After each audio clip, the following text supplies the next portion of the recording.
کیا آپ بھی لو میرج کرنے کا ارادہ رکھتے ہیں؟ اگر ہاں تو پھر یہ ویڈیو آپ کے لیے ہے۔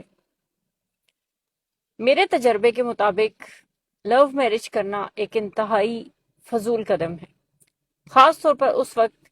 جب آپ کو یہ مکمل طور پہ معلوم نہیں ہے کہ جس سے آپ شادی کرنے جا رہے ہیں وہ انسان حقیقتاً کیسا ہے، اس کا خاندان کیسا ہے، اور اس کا جو بیک گراؤنڈ ہے وہ کس قسم کی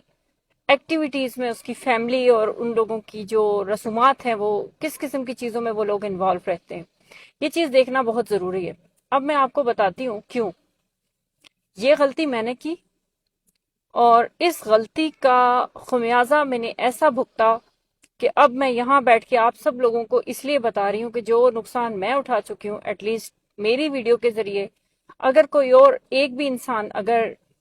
اس قدم کو اٹھانے سے پہلے سوچ لے گا اور رک جائے گا تو شاید اس کے ذریعے کتنی اور زندگیاں بچ سکیں۔ مجھے جب اس شخص نے پروپوز کیا، وہ میرا باس تھا، ظاہر ہے ہم جاب کر رہے تھے، وہ سینئر تھا، اس نے پروپوز کیا تو میں نے کہا ٹھیک ہے، شادی کوئی بری چیز نہیں ہے، اور پروپوز کر رہا ہے ایک انسان تو نکاح سنت ہے، آپ کو کر لینا چاہیے۔ نکاح ضرور سنت ہے، لیکن اس طرح سے بے وقوفی نہیں کرنی چاہیے تھی جو میں نے کی۔ میں سید فیملی سے بلانگ کرتی ہوں اور وہ نان سید ایوان فیملی، لیکن میں ان چیزوں کو نہیں مانتی تھی۔ میں نے اپنے خاندان کے اگینسٹ جا کے اس چیز کو، اس کا بائیکاٹ کیا کہ نہیں، سب انسان برابر ہوتے ہیں، اور ٹھیک ہے کوئی سید فیملی سے ہے، کوئی ایوان فیملی سے، کوئی پٹھان فیملی سے، کوئی جس بھی فیملی سے، ان چیزوں سے کوئی فرق نہیں پڑتا، یہ میرا ماننا تھا۔ اور ایک انسان کو اس کی انسانیت کی بیس پہ پرکھنا چاہیے، اس کے دین کے بیس پہ پرکھنا چاہیے۔ تو یہ میری ناسمجھی تھی۔ جب بڑے بوڑھے کہہ رہے ہوتے ہیں نا کہ نسل دیکھو اور اس بندے کا ریکارڈ چیک کرو، یہ پرانی جو نانیاں دادیاں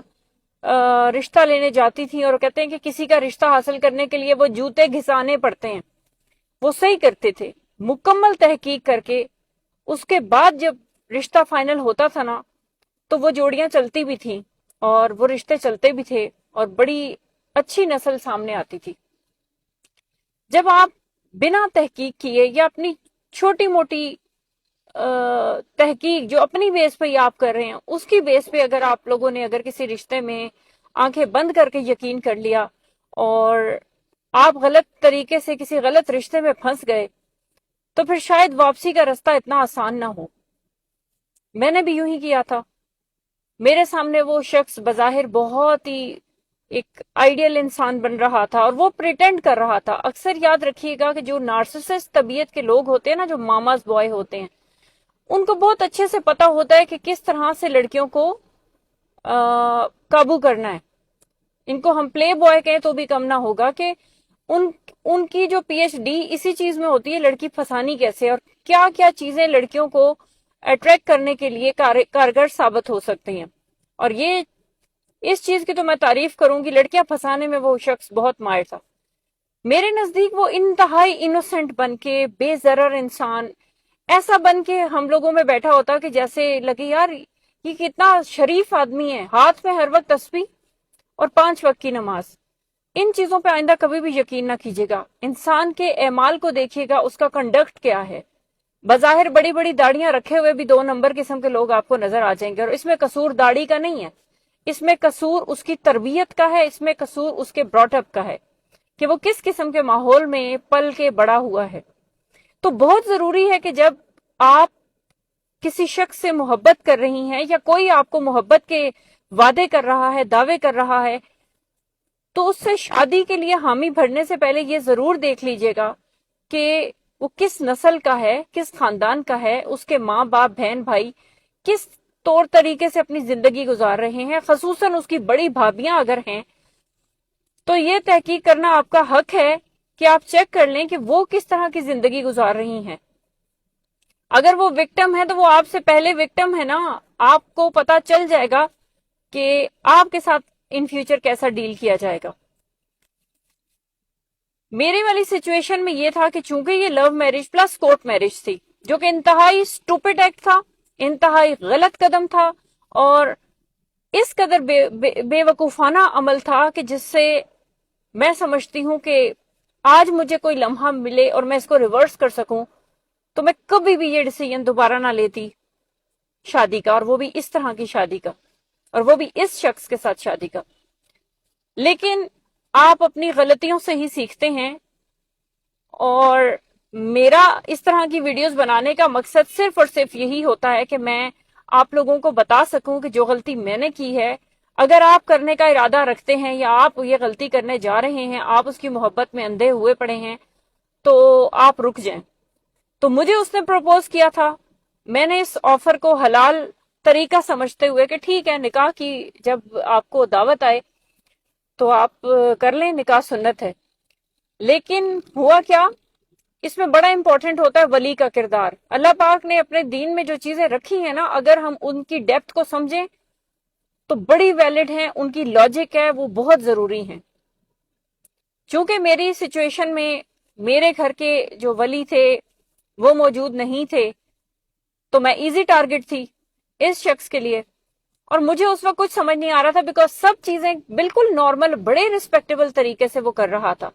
تو مجھے لگا یہ تو بڑا ڈیسنٹ انسان ہے یار، یہ تو بڑا پیار کرنے والا، بڑا کیئر کرنے والا۔ یعنی شروع میں اس نے وہ ولگر باتیں بھی نہیں کی، نارملی لڑکوں کا ہوتا ہے نا کہ کبھی الٹے سیدھے سوال کرتے ہیں تو فیل ہو جاتا ہے کہ یار یہ لڑکا تو بڑا ٹھرکی ٹائپ ہے، لیکن اس نے نا ڈیسنسی کا ٹیکٹس یوز کیا میرے ساتھ۔ اچھا، یہ ڈیپینڈ کرتا ہے ان کو جیسی لڑکی ملے اس حساب کے ٹیکٹس یوز کرتے ہیں۔ میرے والے معاملے میں چونکہ میں خاندانی تھی، اور اپنے مطلب میری زندگی میں وہ پہلا مرد تھا، مجھے اتنا تجربہ بھی نہیں تھا کہ مردوں کے کیا چکر فراڈ ہوتے ہیں۔ تو ایسی سچویشن میں مجھے پھنسانے کے لیے اس نے پتہ ہے ایک شریفانہ لبادہ اوڑھ لیا، اور ایسی اپنے آپ کو ایسا پریزنٹ کیا کہ مجھے لگے کہ یار یہ تو بہت ڈیسنٹ آدمی ہے، یہ تو بڑی عزت کرنے والا آدمی ہے۔ مطلب کوئی بھی لڑکی ارمان کرتی ہے کہ عزت کرنے والا شخص ملے، لیکن یہ لوگ اتنے ڈرامے باز ہوتے ہیں، یہ اپنے ڈرامے کو یا جو یہ کیریکٹر اپنے اوپر ان کے بہت سارے روپ ہوتے ہیں نا، جو روپ انہوں نے اپنایا ہوتا ہے آپ کو پھنسانے کے لیے، یہ اس میں سالوں لگا دیتے ہیں۔ مطلب اتنے پکے ایکٹر ہوتے ہیں، اور یہ لوگ آپ کو فیل ہونے نہیں دیں گے کہ یہ آپ کے ساتھ ڈرامہ کر رہے ہیں، اور یہ صرف اور صرف جسم کی بھوک یا آپ کے ذریعے پیسے کی لالچ پہ آتے ہیں۔ ظاہر ہے میں جاب کر رہی تھی، میں کماتی تھی، اور آپ کی ابیلٹیز ان کو بہت اچھے سے پتا ہوتی ہیں کہ اس بندی سے مجھے کیا فائدہ ہو سکتا ہے، چاہے اب انہوں نے 5 سال 10 سال 1 سال، یا میں کہتی ہوں کہ جتنا ان کو پتا ہوتا ہے اس سے مجھے کتنا فائدہ حاصل ہو سکتا ہے، یہ اتنے سال تک اپنے اس ڈرامے کی ایکٹنگ کو جو ہے وہ کنٹینیو رکھنے کی صلاحیت رکھتے ہیں، اور آپ کو جو ہے کھا پی کے لوٹ کے ہوس کا نشانہ بنا کے، آپ سے بچے پیدا کروا کے، آپ کو تن تنہا چھوڑ کے، پھر یہ نئی جو ان کو سپلائی چاہیے ہوتی ہے نارسسسٹ کو، اس کی طرف چلے جاتے ہیں۔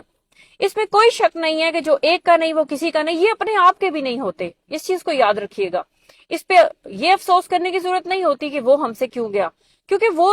ان کی پرسنالٹی کا ڈس آرڈر ہے، یہ NPD کہتے ہیں اس کو، نارسسسٹک پرسنالٹی ڈس آرڈر۔ تو ان کی پرسنالٹی کا یہ خاصہ ہے کہ یہ کسی ایک پہ رک نہیں سکتے، جب تک ان کی سپلائی، یعنی جس کو یہ اپنا محکوم بنا کے رکھ سکتے ہیں اور اس پہ اپنی مرضی چلا سکتے ہیں، اس سے فائدہ حاصل کر سکتے ہیں، یہ سمجھیں کہ یہ بھوکے ہوتے ہیں اور ان کو ویلیڈیشن چاہیے ہوتی ہے۔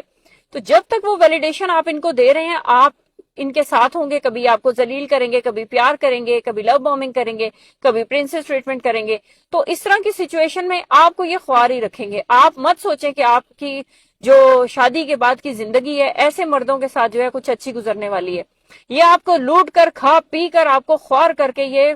موو ٹو دا نیکسٹ ہو جائیں گے، اور میرے سین میں بھی ایسا ہی ہوا ہے۔ سوچ لیجئے، سمجھ لیجئے، تحقیق کیجئے، اگلے کا خاندان پرکھیے، پراپر چیک کیجئے۔ بد نسل آدمی سے شادی کرنے سے بہتر ہے کہ انسان کنوارا رہ جائے، ٹھیک ہے؟ یہ بات یاد رکھیے گا۔ اور اگر آپ کے بائی چانس اس بندے سے بچے پیدا ہو گئے تو میری طرح آپ بھی خوار ہوتے رہیں گے ان بچوں کا خرچہ مانگنے کے لیے، کیونکہ جب تک ان کی مرضی پوری نہیں ہوتی اپنے بچوں کو بھی اس میں ذلیل کرتے ہیں۔ اسی پیغام کے ساتھ اپنا بہت سا خیال رکھیے گا، اور لو میرج کرنے سے پہلے 10 دفعہ سوچیے گا، تاکہ آپ بھی کسی گھٹیا انسان کے پلے نہ پڑیں۔